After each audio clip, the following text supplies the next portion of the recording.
सेना के महामंत्री दुर्गेश सिंह हमारे साथ जुड़ रहे हैं। दुर्गेश जी, बहुत स्वागत है आपका हिंदी खबर पर। आवाज आ रही है दुर्गेश जी? हाँ हाँ आ रही है। हाँ दुर्गेश जी, अभी कोरोना का माहौल है, किस तरह की तस्वीर आप देख पा रहे हैं? आप लोगों की तरफ से भी कुछ किया जा रहा है क्या? हमारे संगठन की तरफ से पूरे भारत में जगह जगह हर तरह से प्रवासी मजदूरों की मदद की जा रही है। जो बेचारे 4-4 दिन 3-3 दिन से खाना नहीं खाए हैं, उनको खाना दिया जा रहा है रास्ते में रोक रोक कर। हाँ। और उनको किसी तरह जो भी जिस लायक है जहाँ पहुँचाया जा रहा है उनको पहुँचाया जा रहा है। मजदूर राष्ट्रीय राष्ट्रीय करनी सेना पूरे भारत में अपना कार्य कर रही है।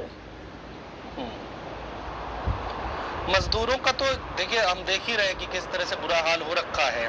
उनको आने जाने में दिक्कतें हो रही हैं, खाने पीने में दिक्कतें हो रही हैं। लेकिन बहुत सारे दूर दराज के लोग ऐसे हैं, जो गांव ऐसे हैं जहां पर दिक्कतें बहुत ज्यादा हो गई हैं, जहां पर सैनिटाइजर नहीं पहुंच पाता है, जहां पर मास्क नहीं पहुंच पाता है। सबसे बड़ी बात है, किसी का राशन कार्ड नहीं बना है तो उनके घर में अनाज नहीं पहुंच पाता है। तो इसके लिए भी कुछ करना चाहिए, आपको लगता है? इसके लिए हम लोग लॉकडाउन का पालन करते हुए भी कार्य कर रहे हैं। और करनी सेना अभी कई जिलों में, अपने उत्तर प्रदेश में भी बहुत एक्टिव है। चंदौली है, बनारस है। और जो प्रवासी मजदूर अपने गांव पहुंच रहे हैं उनके लिए भी जांच की व्यवस्था, उनको जांच करा के ही गांव में लेने का प्रयास कर रही है। सैकड़ों हजारों मजदूर अभी रोड पर है और अभी लॉकडाउन में भी थोड़ी रियायत दी गई है। लोग जो है अब सड़कों पर दिखाई देने लगे हैं। आप देखिए, अगर यहाँ दिल्ली नोएडा की बात करें तो यहाँ पर तो जाम की स्थिति पैदा हो गई है, जाम लगने लगा है। तो आपको लगता नहीं कि अभी थोड़ा जल्दबाजी हो गई, बहुत खतरनाक साबित हो सकता है ये आगे आने वाले वक्त में? बिल्कुल बिल्कुल, ये अभी इस तरह नहीं खोलना चाहिए था, या तो फिर शुरू से ही लॉकडाउन ना करते और अब एकदम से खोल दिया है। इसके लिए खतरा और भी बढ़ गया है। शराब की दुकानें खोलना कितना सही फैसला था? जो खाद्य सामग्री की दुकानें हैं वो खोलना तो खैर वो तो मजबूरी थी, नहीं तो बहुत ज्यादा और समस्या आ जाती। मगर खाद्य दुकान के अलावा जो ऑफिस खोल दिए गए हैं उसके लिए जो है बहुत गलत निर्णय लिया गया है। आपका जो संगठन है, आपके जो लोग हैं, जो कार्यकर्ता हैं, वो किस तरह से, उनको भी तो दिक्कतें हो रही होंगी। कोरोना भाई शक्ल देख के थोड़ी ना आता है, संगठन देख के थोड़ी ना आता है, वो तो किसी को भी हो सकता है। तो आप लोगों के लिए भी कम चुनौती नहीं है? नहीं, हम लोग तो बराबर कार्य कर रहे हैं उसको बचाते हुए। और सैनिटाइजर और मास्क भी काफी वितरण कर रहे हैं। यहाँ तक कि गांव में भी मास्क और सैनिटाइजर नहीं पहुंच पा रहे थे, वहाँ भी हम लोग अपने बंटवाने का काम कर रहे हैं।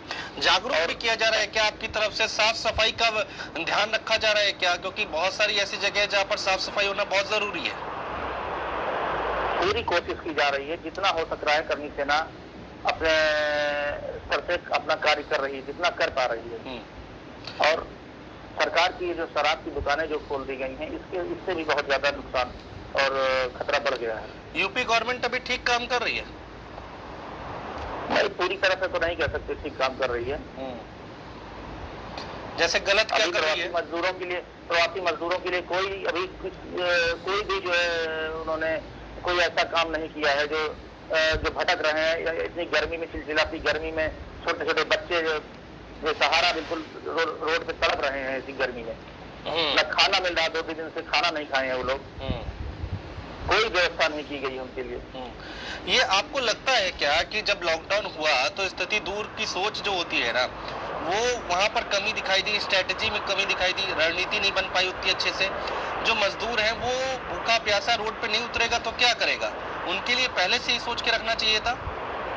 हाँ, प्रधानमंत्री जी को, मुख्यमंत्री जी को, जितने मुख्यमंत्री हैं पूरे भारत में, उनको सोचना चाहिए था ना कि जब मजदूर रोड पे निकलेंगे कैसे उन्हें कहाँ पहुँचाया जाएगा, कहाँ नहीं पहुँचाया जाएगा। या तो उनको वहीं रोक के उनके लिए व्यवस्था की जाती कि अगर वो रोक ले जाते तो शायद जो है गांव तक कोरोना वायरस पहुँच न पाता। नहीं, तो जब हमारी मजदूरों से बात हुई तो उन्होंने कहा भाई हमारे पास रोटी नहीं है, खाने को अनाज नहीं है, सरकार की तरफ से नहीं व्यवस्था हो पा रही है, जो स्थानीय प्रशासन है वो पूरा नहीं कर पा रहा है। तो उन्होंने कहा कि भाई भूखे मरने से अच्छा है अपने गांव में जाके मर जाओ। हाँ, यही मजदूर तो अब यही कह रहे हैं, क्योंकि केजरीवाल जी भी कहे कि हम पूरी व्यवस्था कर दिए हैं, बाकी वहाँ कोई व्यवस्था नहीं रही और सब वहाँ से निकल रहे हैं धीरे धीरे दिल्ली से। ठीक है दुर्गेश सिंह जी, बहुत शुक्रिया हमारे साथ जुड़ने के लिए, तमाम बातचीत करने के लिए, और बढ़ते आगे।